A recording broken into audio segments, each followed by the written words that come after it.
What's happening, everybody? It's Chris with Lone Wolf DIY. Thanks so much for checking out the channel. I love seeing you guys here. I got a fun educational episode for you guys today. Went over to Danny's spot. He showed me around his building. He told me what kind of equipment he thinks would work out best for their needs. We talked about a network setup with his own private network that he can set up. And he can also set up a private network for the company that he is sharing the building with. Danny took me over to this house he's been working on in the last several months, and the whole place was completely burned out when he started, and they have torn it down to the skeleton and rebuilt it, and it looks beautiful. You would never be able to tell that anything happened in there, and it looks better than ever. So I walked around, took some film. He showed me some stuff. He also gave us some really great tips about tile that really only a pro like Danny would know. I could not believe the progress they've made. It is so beautiful. The guy works so hard on his craft, and I want to make sure that we can hook him up with some stuff to make his life a little easier. Please like and subscribe and hit that notification thing in the corner. I really appreciate your guys' support. It helps me out a whole bunch, so stick around and check this out.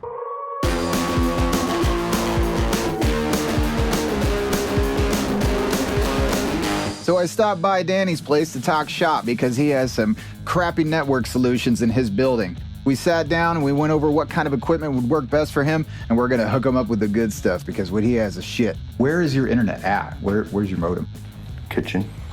Do you guys have security cameras? We did have security cameras because one, this is right on the main road, and two, real estate part of this, they do property management. People come and drop off checks in the check box, so they gotta have something at the front windows, you know. But if somebody says like, yeah, at 5 o'clock I dropped a check off, I put it right in the box, you know. They can go like, oh yeah, no you didn't. At some point it got broken or stopped working. It was just one of those setups. A little monitor, you know, was under someone's desk, and then the cameras. It wasn't like a over Wi-Fi, or I don't believe. Like maybe you could check it from your phone, but I'm pretty sure it just was like went to that. Like a hard drive kind of thing, and you have to check it later. I think so. It's like an older style. So this shit is crazy. So you've got the actual unit itself. So you plug via Ethernet into what they call UDM Pro. And then there's a switch that runs off of that, and the switch runs all the rest of the stuff. That what you have right there is a VoIP phone, and they have their own VoIP phone, and you can see all the security cameras on your phone. So you could be sitting there like chilling, or you could have it on your screen, and they have a device where it'll show all the security footage at the same time, like on a TV monitor, which is really cool.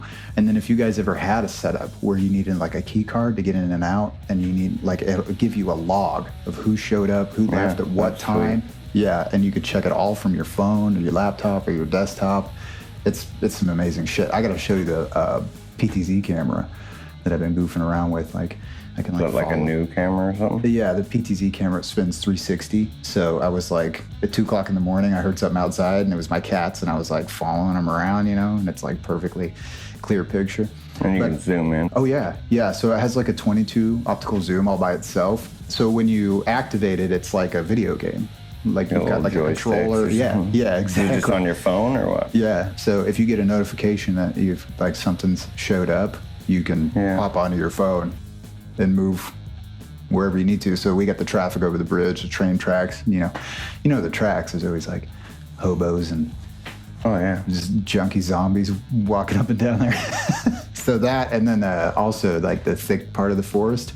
And I actually managed to record a deer in there a couple of days ago.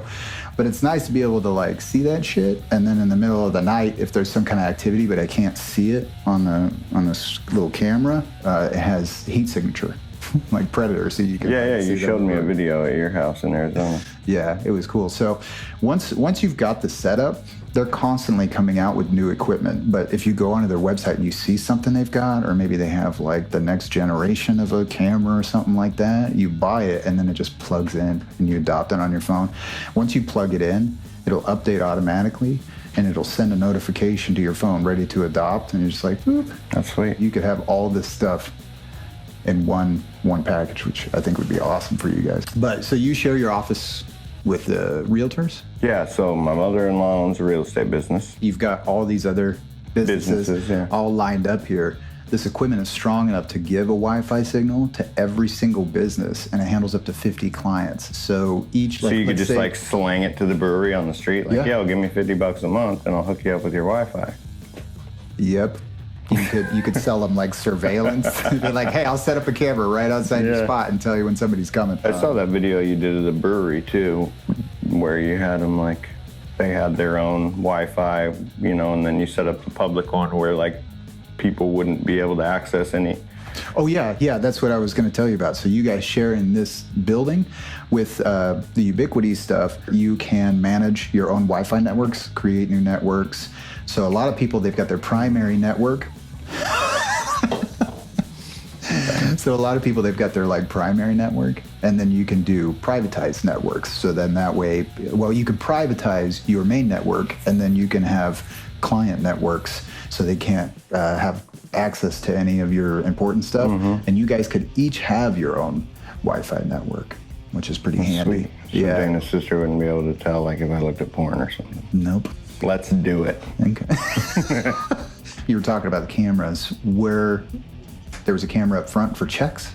Yeah, in this building? Yeah, in this building, just facing the front window. It'd be nice to have one like looking out the front windows. Those windows, if you see, it's like kind of the old school building setup, you know, where the windows kind of go in. Right. You could have one so you could see who's putting stuff into the box, and then one like pointed at the front door and one pointed at the back door from inside or something. Well, I'm going to do a design center for you, and it's essentially just mapping out the building. What's really badass about it is I can share the link with you, and you can take a look at it and move the stuff and make live adjustments as well. You want to do it right now or what? Well, I'm going to head back, and then I'll draw it out, and I'll send you a link to it so you can take a look at it and make your edits. But just give me an idea. We'll take a walk through the building and show me where you think what cameras would work best for you. So let's take a look at it real quick. Well, there was one before here facing in, and then this is the drop box. So it would be really nice to be able to see the box and to see the face of the person who's coming up. Okay. You know what I mean? So somebody's like, yeah, I dropped that check off at 4 o'clock or something. You can absolutely do one outside. Where were you thinking outside? Well, I mean, if it was outside, it would be just like right here, you know. However, like I said, there's windows, so you could go facing here and facing one facing this way and one facing this way, or outside. So all these businesses, you could totally charge them for internets. So I think that little Wi-Fi camera there, and then like an exterior camera. Are you wanting one inside the building at all? Yeah. So if there was, I mean, there could be one facing this, right? Okay. There used to be one up there. I'm gonna do like a hand thing. And then one, like you see the one up above her desk, that one just faces the front door, so you can see who comes in and out or whatever. One facing the back door would be nice, or just so you can see, like if I sneak in at night with a handful of beers. Here, I'll show you. Are you wanting it on the inside, like after they come in, or do you want it on the outside here? I mean, it would be cool to have one on the outside too, just kind of facing the parking lot. Look, there's already a sign. 24-hour video. That is a lie. If you had one facing here, so that just protect anybody from coming and taking stuff. Yeah, we'll hook you up with some way better shit than that. But we can hang it on the wall this way, and so that way you've got this radius here. Yeah. And that's something that I can put on Design Center once I map out the building. It'll show you the where it coverage. Yeah. So we can drag the camera icon on the program, and it will show you like the range. I'll get started on Design Center. I think it's going to be badass. We'll get these cameras up. I'll send you a link. You can see what you think, move it around if you want, and then we'll go from there. Heck yeah, man. Sounds dope. Dope. Appreciate it. Dope. Thanks, Chris. This was a burn unit. Well, I don't know about a burn unit. It's a house that caught on fire. Okay. Doesn't that become like a burn unit, though? I think a burn unit's like where you go in the hospital when you get burned. Right. We'll call it, we call it the firehouse, but a firehouse is the fire station, basically. Right. The house caught on fire, and it pretty much was contained in the garage, or the garage caught on fire. It was pretty well contained in the garage. I know, it's frustrating. People working on a job site. Oh, what is wrong with them? Okay, go ahead. So it was smoke damage, destroyed the entire rest of the house and everything these people owned. This used to be a giant fireplace right here, like an old brick fireplace.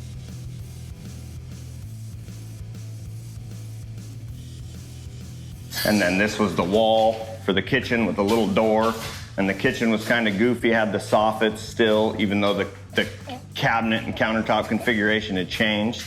So we were able to rip out the fireplace, open it up, stove basically in the same place. This is the walk-in pantry, which is pretty cool. When you look at the before pictures, like you can see where like a pair of shoes were on the ground, and then when they got moved, you could see like the outline of them from how bad the smoke damage and soot was.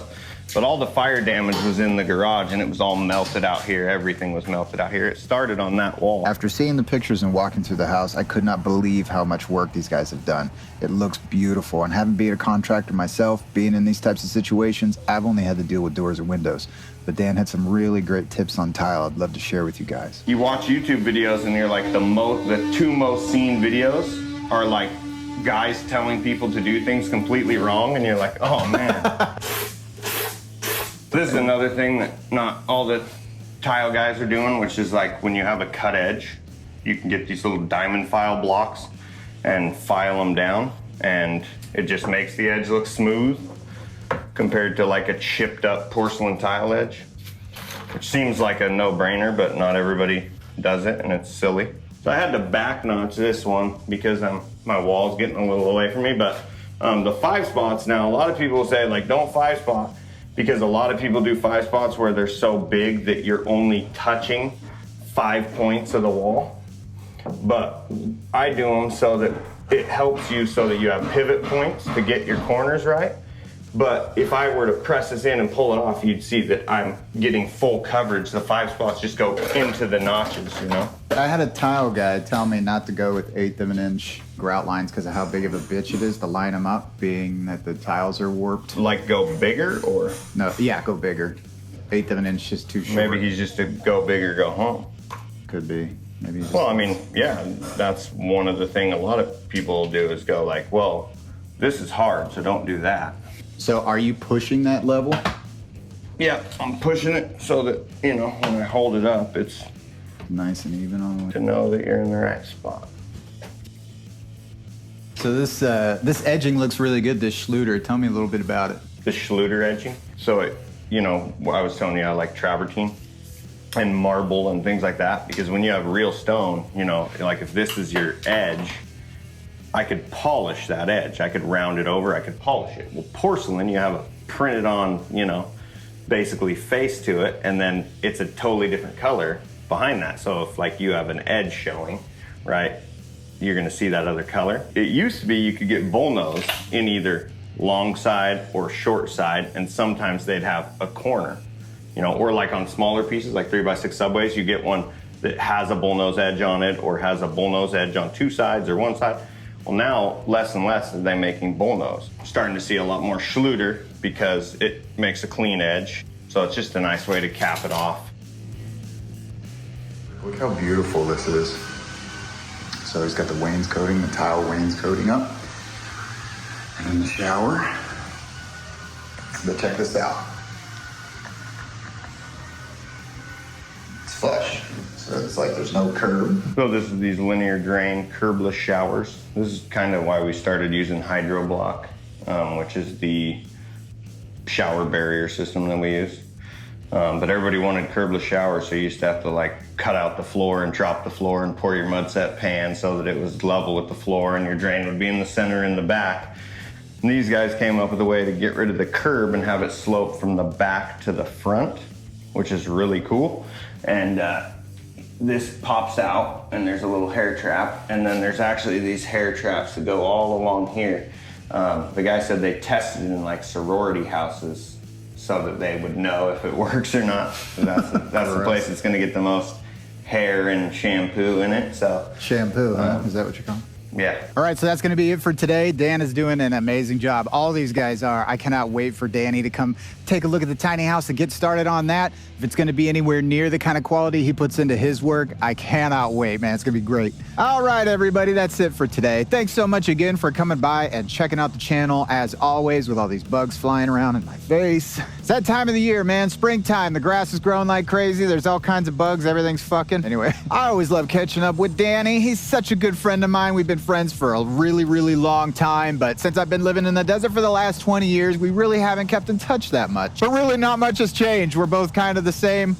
Ding dongs. It's the same old jokes, the same Adam Sandler movies. As soon as I got back here, we took a drive in the car and we listened to What the Hell Happened to Me from Adam Sandler. We will listen to that CD constantly, every single day while we skateboarded down on the street down there. Enough of that memory lane shit. You guys don't want to hear that, but what you do want to hear about is that tiny house ADU, which I should have an update for you guys next week. I've seen a rough draft of the blueprints, and I should be getting something more polished next week, and I can't wait for you guys to see it. I can't even talk straight because I can't wait to show you guys. Next week, I'm going to be showing you guys the design center that I set up with Danny. It's free software you can access on your browser online, and it is extremely handy. I highly suggest you start with this. Oh yeah, and I almost forgot to mention, when I was filming the design center, I was filming it in a location where I almost died, and you got to make sure to come back and see why. It was pretty crazy. I was like right in the nick of time, so yeah, and I've also got a little update from my guys down at Harbottle. I called them up, checked on them. I do miss my friends down there, and I asked them how they're doing with their Ubiquity stuff, and they are really enjoying it. They're having a really good time. However, the thievery down there is just out of control. Somebody was up on the roof stealing commercial air conditioner units. You got to have a whole team. You got to have like a crane. How do you get a commercial AC? How do you steal a commercial AC in the middle of the night? He wants to get a camera up there, and I highly suggest that he does that. That way he'll get a notification, so when it takes 4 hours to take a commercial, where are the cops? We got lots of fun stuff coming up. I got a lot of really great stuff, including, I had no idea I was even gonna do this. I've been really obsessed with pinball lately. I came back, I went up to a place in Portland. They had a flyer for a convention they were holding up in Tacoma, Washington. So I went up there and checked it out, and lo and behold, the guys that are doing all the streaming for the tournament and all that, they use Ubiquity equipment. So I had to go up there. I did an interview with them. It was a lot of fun. Can't wait to show you that one. Thanks everybody for checking out the channel. Please like, subscribe, hit that notification thing in the corner. That helps me out a whole bunch. I'm able to come up here, do my thing, help out my parents, and it's all because you guys are subscribing and liking and commenting and all that stuff. So thanks so much for helping me out. I really appreciate that. Take it easy. Come back and see me later, and have a nice day. Got a cool, informative car behind me. I love your guys' support. Thank you so much. This is going to be a great episode. Fuck.